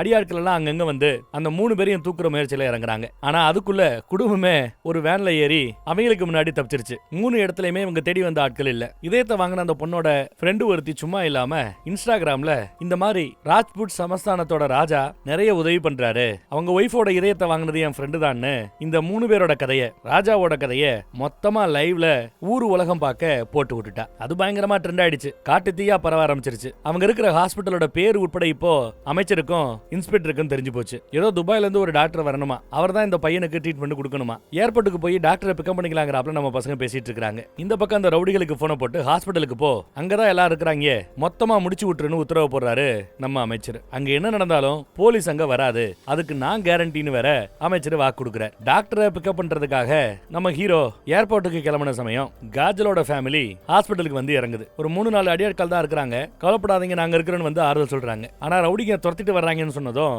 கேட்டை சாத்தி உள்ள கூடி ஒரு பெரிய பூட்டா மிச்ச மீதி இருந்த அடியாட்கள் போட்டு விட்டாங்க. வெளியில பார்த்தா ஒரு 30-40 ரவுடிஸ் இருக்கிறாங்க. இப்ப ராஜாவுக்கு இந்த மேட்டரை பத்தி தெரியப்படுத்தணும். போன் பண்ணலாமேன்னு ஒருத்தன் போன் பண்றான். நம்ம ஆளு எடுத்துட்டாரு, நிலைமையை எடுத்து சொல்லிட்டாரு. எத்தனை பேர் வந்திருக்காங்கன்னு கேட்டா நான் தப்பா சொல்லிட்டேன், 200 பேர் வந்திருக்காங்களா, 500 பேர் கூட வரட்டும், நான் வர அவங்கள சமாளிக்கணும்னு உத்தரவு வேற. அதுக்குள்ள அங்க பார்த்தா நிறைய வண்டியை வச்சு கேட்டை இடிச்சு வெளிப்பக்க கேட்டை திறந்துட்டாங்க. அடுத்து உள்பக்க கேட் இருக்குது, அந்த கேட்டுக்குள்ளதான் எல்லா பேரும் சேஃபா இருக்கிறாங்க பேஷன்ஸ் எல்லாம். ராஜாவோட பயிற்சியில இருந்த வீரர்கள் ஒரு 5 பேர் வெளியில இருக்கிறாங்க. அவங்க தான் இப்ப சமாளிக்கிறதுக்காக போராடுறானுங்க.